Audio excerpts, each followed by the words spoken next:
Hola, buenos dias. Thank you for joining my hike. I'm Kevin, and I'm telling you, I've done a lot of these hikes in the last year or so. I can't even think of all the steps I've collected on my Fitbit since then. It's got to be hundreds and millions of thousands of zillions of steps, which is why I keep my Fitbit in a vault down at the bank now. I don't want to lose any of those steps. That would be a shame.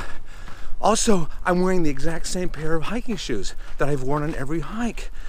And oddly enough, also the same pair of underwear. It's amazing how well things are made these days, isn't it? You know what else is amazing? This hike. It's gonna be amazing. Let's go get it, come on. Oh good, you're still here. Whew. I was afraid that underwear comment may have scared you away. Let me just clarify that. Yes, I've been wearing the same underwear on every hike, but every other hike, I turn them inside out. That way there's even wear. Okay, I just want to clear that up. Riding shotgun on my hike today. Very talented guy. He's an actor, he's a writer, comedian, musician.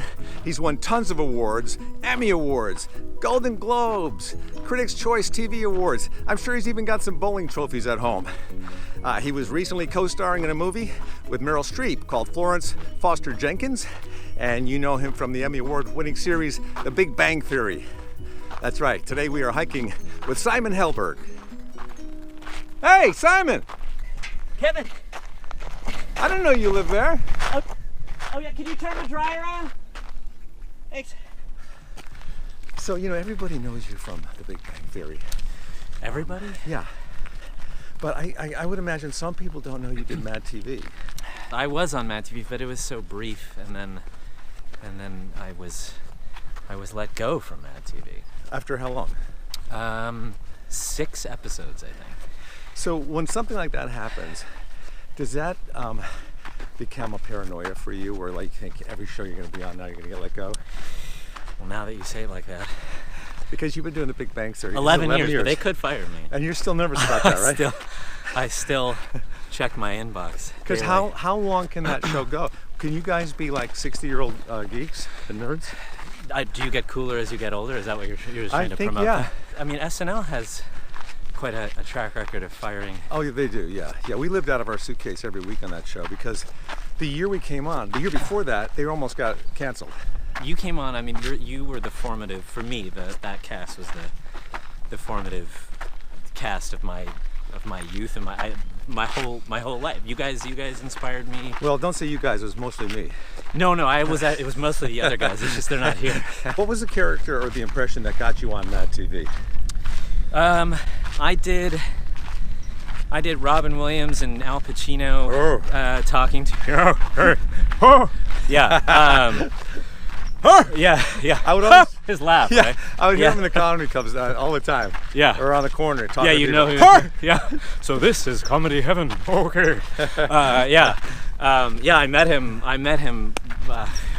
Only once actually, and it was the coolest moment for me. He was such a hero. So I did him and Pacino. I did Ben Stiller, and I did. I've never seen anyone do Ben Stiller. How was he? It was just a lot of like, whoa, okay, Mister, I'm gonna make you the pussy woozy.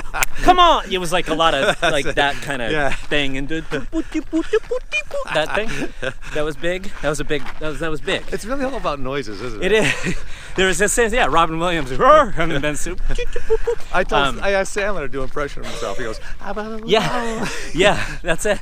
Maybe that's the secret. That's the secret sauce. You have to have a noise. Do you get bored at all doing the show now? It has gotten a little, because I tend to get incredibly nervous and anxious, and I work really hard on everything I do, and this last season I feel like it actually has been kind of liberating.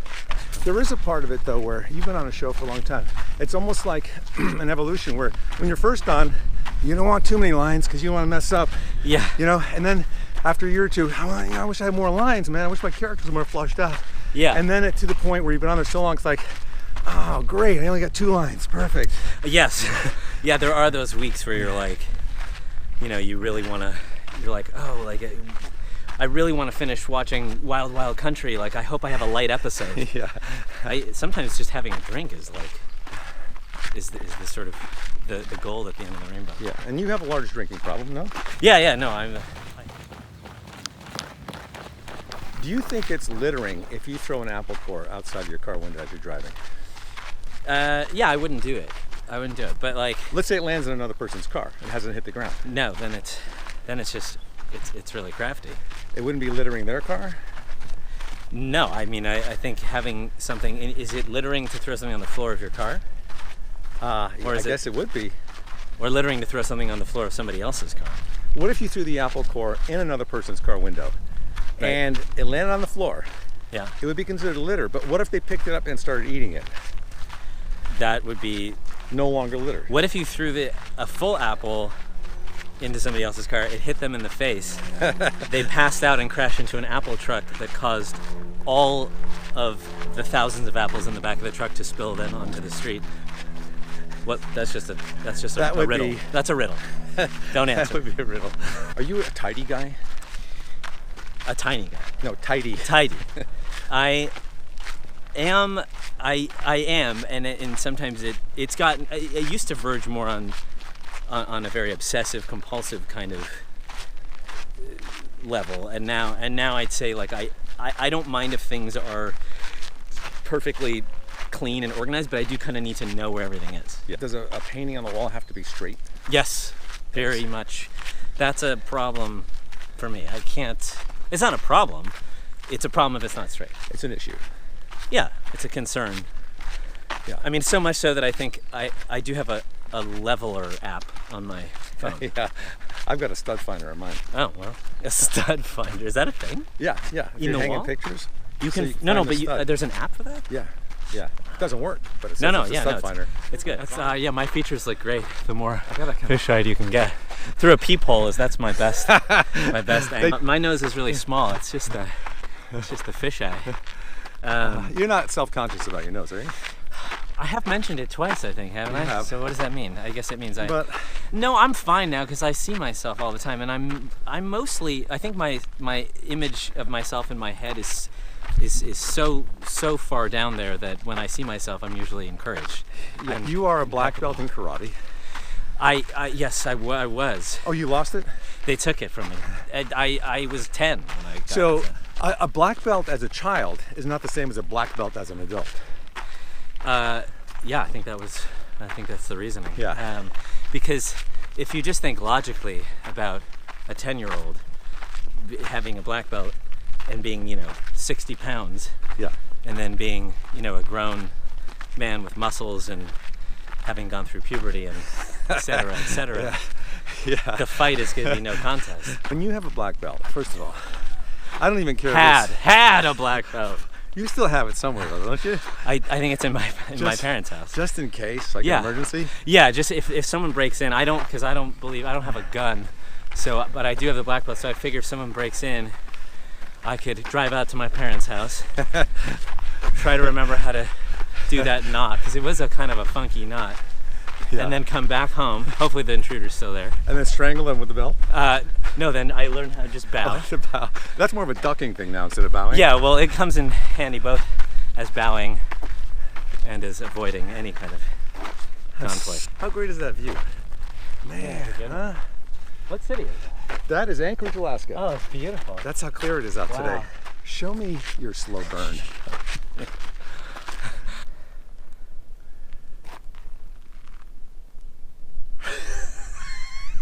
Do you remember the Phil Hartman slow burn in So I Married an Axe Murderer? Do you remember? No. He had one scene, and Mike Myers is talking during his big speech, and he gives him a burn. It's almost like they slowed the camera down. I highly recommend watching. I think that movie, So I Married an Axe Murderer, was the movie that started everybody starting their sentences with a so. You think that was it? Everybody does that now.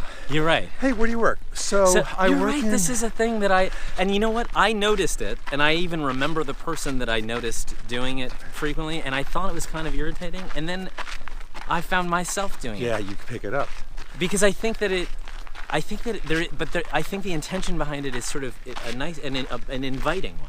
You're sort of saying, but it also has a little bit of a patronizing thing. It is kind of like, because if somebody, I want you, I know you're a little slow. Yeah, like if somebody says like, how do you work the DirecTV, and you're like, So, you're gonna want to take the remote. It sounds like that's how you talk to a moron.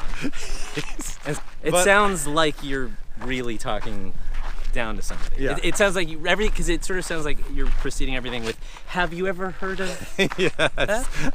I know you're not very bright, so I'll Yeah. take it slow. So we were on a vacation. So vacations are okay. So it's just always breaking it down more than it needs to be broken down. This is a nice trail. Thanks, man. Yeah, no, you did a good job. Whenever I have to go somewhere and they ask if I want a car service, typically I turn it down because I don't know these people. I don't know if they're good drivers or if they're doing some kind of like stimulant to keep awake. Yeah, I definitely had a driver that was falling asleep driving in the airport. I also had another driver say, do you like opera? And I said, oh, And he said, oh, I sing opera. And I said, oh, okay. I was like on the way to, I think to some thing where I had to get up and speak or something. Yeah, and you needed focus. Yeah, and then he goes, can I play you some? And he puts on a CD, and worse than playing me some of his opera, it's an accompaniment CD. And so he starts singing in the car, and I had him killed.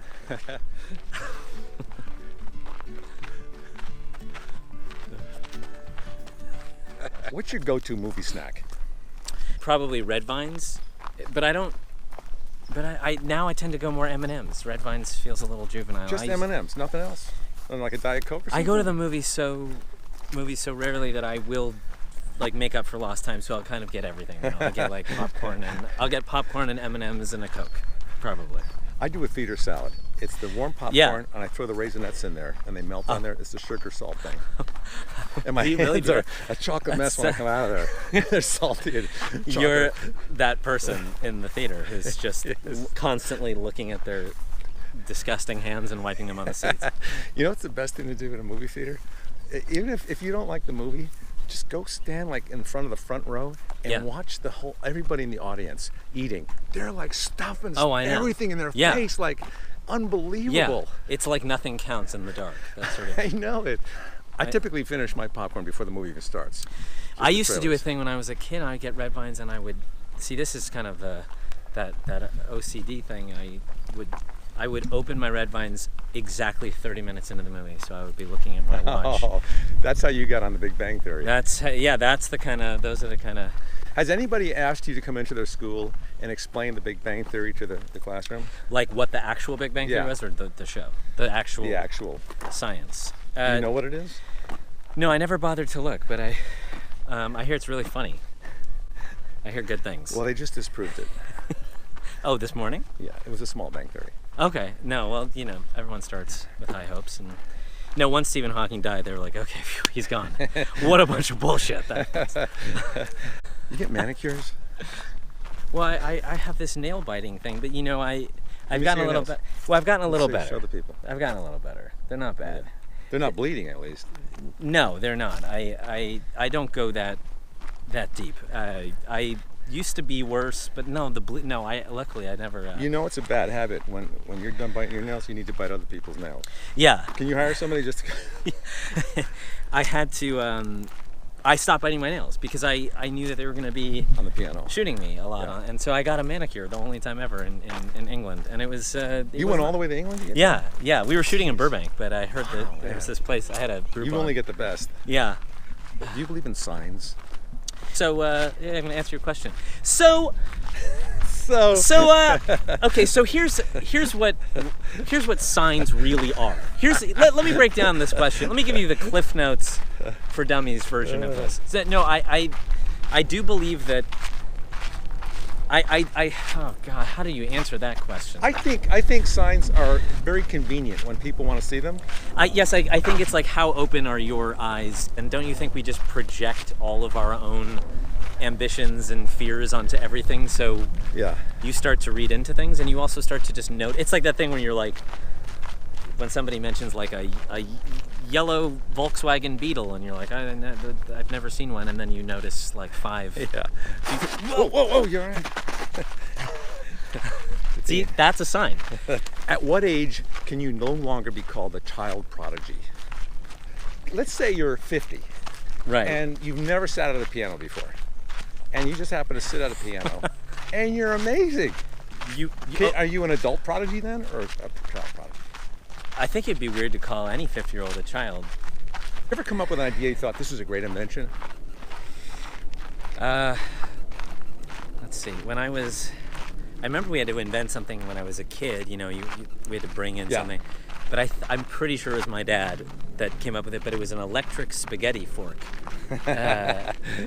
You're a Shark Tank fan. I did watch her. I did love watching the preparation. That clearly went into that pitch and the uncomfortable. Yeah. I love how everything is. All right, sharks. That's kind of like what we were talking about before. Yeah. What if you asked me a question and I said, "All right, sharks."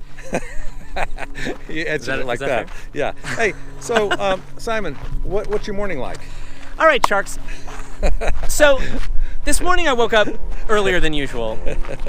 All right, sharks.